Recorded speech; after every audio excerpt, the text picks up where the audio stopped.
Hello, this is Queenie Liam and welcome back to my channel. This is part 5 of my DIY MICROLOCS installation series. Today is January 7th, 2020, and in this video I'm going to give you a review of my hair texture. I'm going to show you shrinkage comparisons. I'm going to go over the key points of how you classify hair and how I actually classify my hair.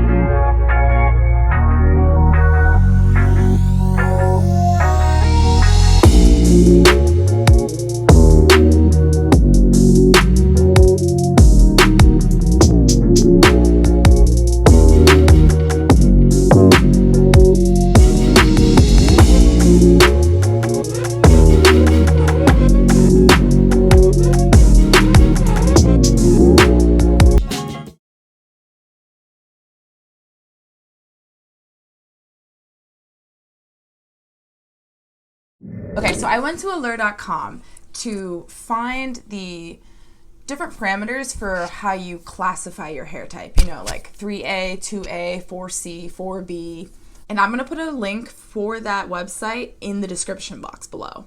So Andre Walker made a hair typing system that a lot of people use to classify what their hair texture is. And this Allure article basically just outlines it for you. So here we go. So pattern has to do with the shape of your hair coil. So 1 is straight, 2 is wavy, 3 is curly, and 4 is coily. So mine is, if you can see this,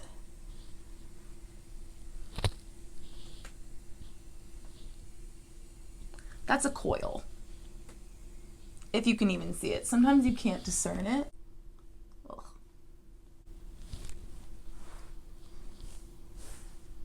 So if you have a coil, you're type 4. So I'm a type 4 natural. Now the A to C classification has to do with the diameter or width of your individual curls. So I'm going to use my sizing tool to look at what my curl pattern is.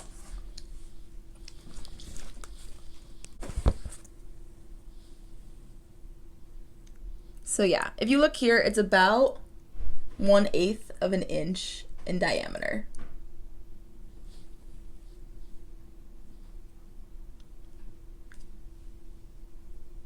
So that puts me in the 4B to 4C range. I have a very, very tight coil. So now I'm going to read directly from the allure.com website article about 4B and 4C hair. So here's 4B. 4B strands are densely packed and can bend in sharp angles like the letter Z. They say that Issa Rae is the celebrity that has 4B hair as their example. And here's the description for 4C. 4C hair is similar to 4B textures, but the tightly coiled strands are more fragile and have a very tight zigzag pattern that is sometimes indiscernible to the eye. This hair type experiences the greatest amount of shrinkage, about 75% or more, than the other textures. If you are a 4C, you take your style cues from Lupita Nyong'o. Shrinkage and dryness are major concerns for these tightly coiled folks. That's 4B and 4C. Okay, so right now I'm going to measure my hair length. I'm doing this to show you my shrinkage. Let's see. So, right here, put it there. From there to there, what do we have? This piece is, okay, 4.5 inches, right? So now let's take that same piece, and if it's not completely tangled, let's stretch it out and see how long it is. I might have to back up for this. Oh. It is, drum roll please. That spot was 16 inches. Okay, so if it was 16 and I had 12 inches of shrinkage, I lost exactly 75% of my hair length to shrinkage. So that's one of the reasons why this hairstyle is amazing for me. As you can see, like I've actually already washed some of these braids. I get to retain so much more of my length in this style than I would if I was just doing a wash and go. Example. On top of my high shrinkage, I also have very high porosity hair. So what that means is that My hair soaks up a lot of water because I have a very thin cuticle with some gaps in it. But once my hair is dry, I also lose all of that water. So the gaining of a lot of water in highly humid environments is going to make my hair super, super frizzy. And then by the time it dries, it's super, super dry, super, super frizzy. And I'm trying to brush it down just to get it to look nice. And that all leads to breakage. Because not only do I have high porosity hair, but I have a very, very thin individual hair strand. And while my individual hair strand is very, very thin, I have very high density. For example, that's an inch of hair. An inch of hair on my scalp has translated to this bundle. Also, my hair is around the color of a 430. If you're into wigs or weaves or any other type of hair, it's around the color that a 430 usually comes out in like the Outre brand. And my light hair doesn't have much protection because it doesn't have much pigment in it. So it's also highly susceptible to photo bleaching by the sun. Photo bleaching is a type of damage. It's like UV radiation damaging your skin. It's UV radiation damaging my hair and pulling the color out of it. So my thin cuticle, my highly dense hair, my high shrinkage, my high porosity, and my overall color and my propensity to photo bleach all lead to the fact that I have huge breakage issues. Before I went natural, before I got a relaxer, when I was young, when I was around 13 years old and I had taught myself to cornrow, I had so much breakage before I learned how to do my hair. And now I will never have to deal with breakage again because I will never put a comb, I will never put a brush in my hair again. So if I have such big problems with breakage, how did I get my hair to 20 inches long? So I've been natural for 7 years as of January 23rd, 2020. So in 2017, I actually wrote an article for a blog called Black Girl Health. And the article that I wrote was all about my natural hair journey. At that point, it had only been 4 years. So I'll put a link for this in the description box below. So you can check that link out, and it has a pretty good summary of what I did for the first 4 years to retain length. For me, the keywords are extreme low maintenance styles. So what I started doing was wearing my hair in 100% human hair box braids. So I started wearing my hair in 100% human hair box braids, and my hair grew like a weed. And the reason why that happened was not just because of the human hair box braids. It was because I left my hair in that style the first time I installed that style for 13 months. 13 months? 13 months. But not exactly 13 months. So what I did was this. I would take out individual sections and I would use coconut oil to, degunk it, detangle it, and then I'd braid it right back up.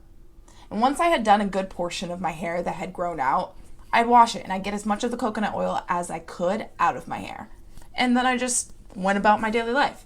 So I would probably retighten my hair, which was unbraiding it, taking out all of the buildup that I could, and then rebraiding it up once every 4 weeks. And that really, really worked for me. And my hair grew.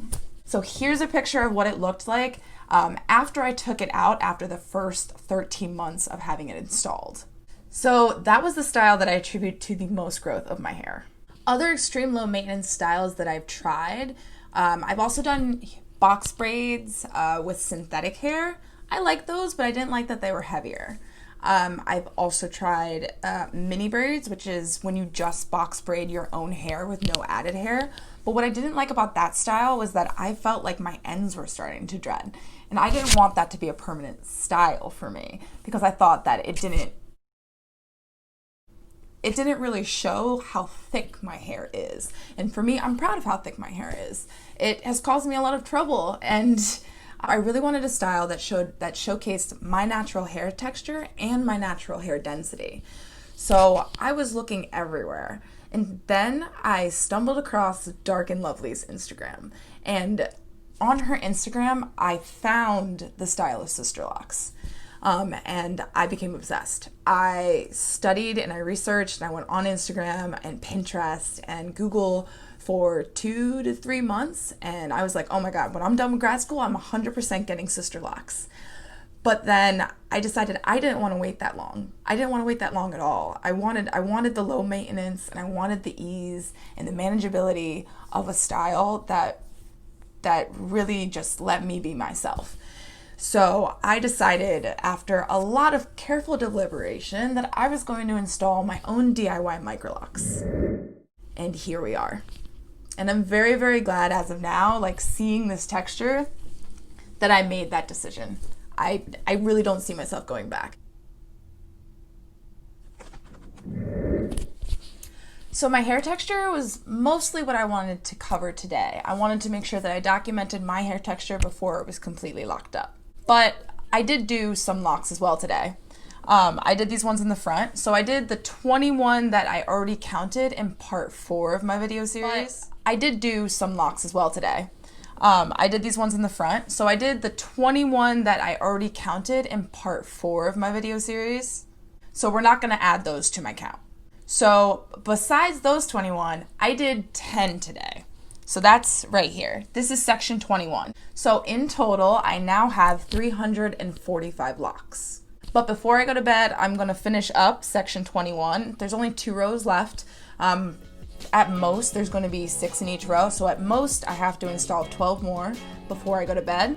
At least, I'm going to be installing 10 locks. So somewhere between 10 and 12 before I go to bed tonight. So I'll be back with updates in my next video. Thank you so much for watching. If you have any questions or comments, make sure to leave those below. Also, if you liked this video, make sure to like below and subscribe to my channel if you want to continue following my DIY MICROLOCS installation.